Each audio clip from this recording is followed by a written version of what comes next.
My report.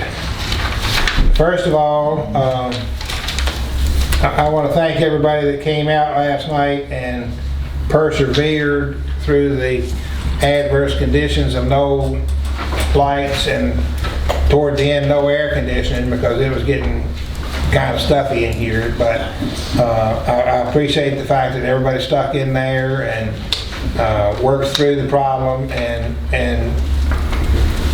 aired their differences with everything. I also want to extend a deep appreciation and thanks on behalf of everybody in town to the Iron Gate Volunteer Fire Department and their first responders group for coming out and more or less, I guess, just patrolling, riding around through town, keeping a check on items, damages from the wind, checking on folks to make sure they were all right, and in general doing what they do all the time, and that's looking after the townsfolk. And they were out, I was out until after 10 o'clock last night, and they were still out when I went home. So, And inviting us to be over. And inviting us to come. And that's right, they did extend an invitation to us, open their building up to us to come up and continue the meeting up there in their new facility, which if you haven't seen it, you need to see it. It is unbelievable what they've accomplished up there. And I'm going to talk about that a little bit more in just a minute, but just really deep amount of gratitude to them for what they do and what they offer to the community. So Chris, you'll let them know that, and Wendy, you'll let them know. And while I'm talking about the fire department and their new facility, council members were invited up about 2 weeks ago. Actually, on Columbus Day, we went up and looked at the new building. And it is far above and beyond anything that I dreamed that they were going to be able to do up there. Pretty remarkable when you walk in and see what they've accomplished. So they're actually having a public open house on, I guess it's Sunday, the 3rd of this month, which would be this Sunday. You know what time it is? 3 o'clock in the afternoon. And it's going to be for the purposes of touring the building, looking at the facilities. They're going to do some demonstrations that they've got planned. I don't know really what all they have in mind, but I understand it's going to be an entertaining but informative time. Food. And there's going to be some food involved too. And they would really like for everybody to come by and look at the facility. And it's just, you know, pretty remarkable that, and it goes to show you that when you have a small group of dedicated people working for one common good, you can accomplish a lot of things. Pretty remarkable. Chris, anything you'd like to add about that? Okay. We're proud of the new building. We'll have a Christmas parade reception in there this year. Actually, we have booked it for the town Christmas party. Instead of everybody being jammed up in here, elbow to elbow, and no room to move around, we've reserved it for that night and going to have it up there. It's just a much bigger facility, and the kitchen is really phenomenal. It's really nice, really nice.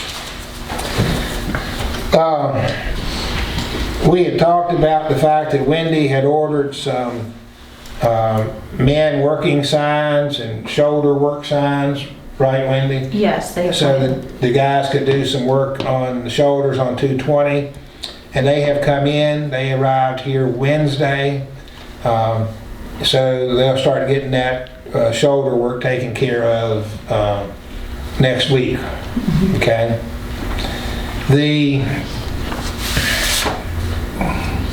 alley behind Pat Shiflett's house, I've been down there twice with the town crew, and they're online to start working on that as soon as they get through with the shoulder work on 220 and get that taken care of finally, and get her property straightened out so that we're not cutting in on the back of her with a trash truck every week. Jared and I have taken care of the subpoenas that we've been asked to issue for a nuisance property on the Tannery Road. We should be having service on those before too long, I would think, and move forward with that through the court system. Wendy and I went over to Salem to the DEQ the other day and had a meeting with our representatives from the DEQ concerning our sewer project that we've applied for. And I will talk about that some more under old business, but while we were there, we ran into the gentleman from Western Virginia Water Authority who manages the sewer collection for Botetourt and these homes that we service down here. And they have just finished installing a meter on their line coming to us. And this month we should start receiving data on that and be able to actually know precisely how much sewage they're contributing to our treatment cost every month. So that's a step in the right direction to put a handle on actually what they're contributing instead of basing it on water sales to them. So I think that's good. They've installed it. They paid for it. All we've got to do is compare the data with what we've been charging them for. You have reached out to Clifton Forge, right, Wendy? Yes. On the flags. Are Monday still the day? Yes, they're still scheduled for Monday. The guys are supposed to meet up with the Clifton Forge Public Works somewhere between 8 and 8:30 here at Town Hall on Monday. So the flags on 220 will be changed over from the summertime flags to the winter flags and get that ready for the upcoming season. And I think there's some brackets that they need to make some repairs to and replace some straps, but they'll take care of all that while the bucket truck is down here. I already talked about the Christmas party. Christmas parade, Saturday, December the 14th. Step off at 1 o'clock. Lineup starts Officially 12, but 11. 11 to 12. Yeah. The theme for this year's parade is a toy story. Should be a really nice parade. It's always a nice parade. Chris, you do a great job with that. We appreciate that and appreciate the support of the fire department for continuing to fund that and sponsor that. Okay.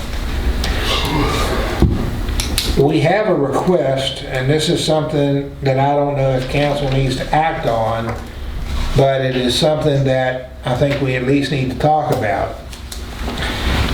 And that we have a request from a citizen in town to not pick his trash up.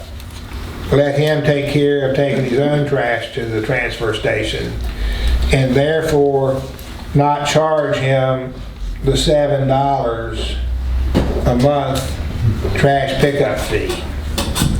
Now, we've reviewed the town ordinance on garbage pickup, and there's nothing in that ordinance like it's in the sewer ordinance or the water ordinance that says you have to have the town pick up your trash.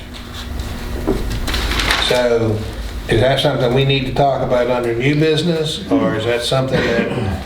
Yeah. Okay.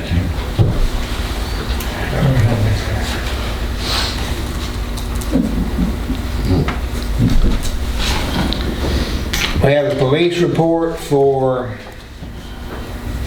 September going into October. They worked 40 and a half hours, wrote a total of 15 summonses. You look back through here, we get a report, a breakdown of what each officer did.